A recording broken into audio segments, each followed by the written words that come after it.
Hello guys, welcome back to the channel, and in today's video we would be editing the text to make some racy lines going through it, which would give it this wonderful effect that you would see at the end. So as always, I have chosen the text. The font that I have given is called something like Bauhaus. You can read it right up top. So I've written the word through, since the lines would be getting through it, and I'll just center align it, make it big before we start working on it. Okay, so we want the lines to go through it, so let's just quickly grab the line tool and draw the straight line. Once I do that, now I'll go into the strokes panel and give it a weightage of 6 points, and then once again I'll draw a line parallel to it below here, and once I draw it perfectly, I'll give it a weightage of just 1 point. So the next thing obviously I want to do is to fill the space with lines in between. For that, I'll go to Object and then down to Blend. From Blend, I'll go into the Blend options. From there, I would choose the specified steps and give it a value of 10. Let's press OK. Now let's go back to Objects, down again to Blend, and press Make. And there you go, the space is filled up with 10 lines. And then I'll slightly crunch it and decrease the spacing in between.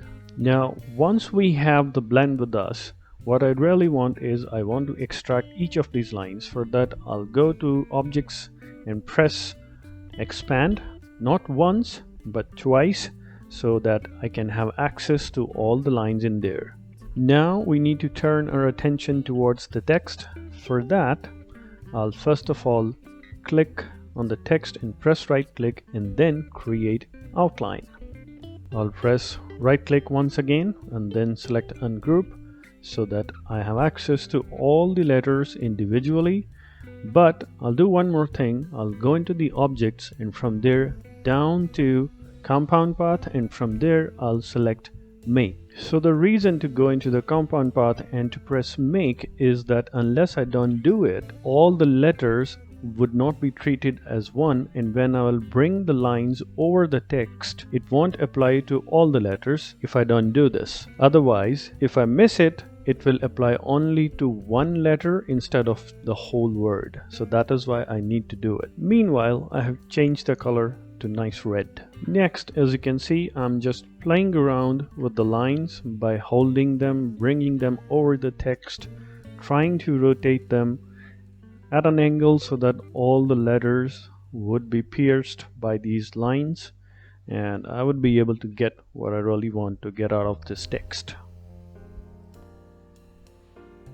Finally, let us select everything and go here to Pathfinder and press the minus front.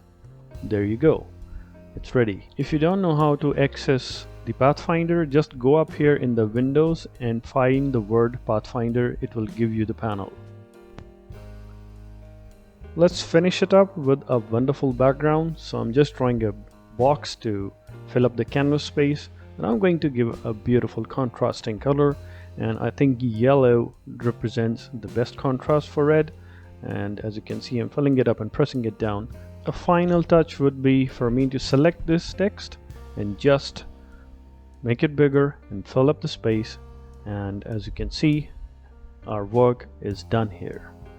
Hope you like it. Please don't forget to press the subscribe button, like the video. I'll keep on doing more for you day in and day out. See you in the next video.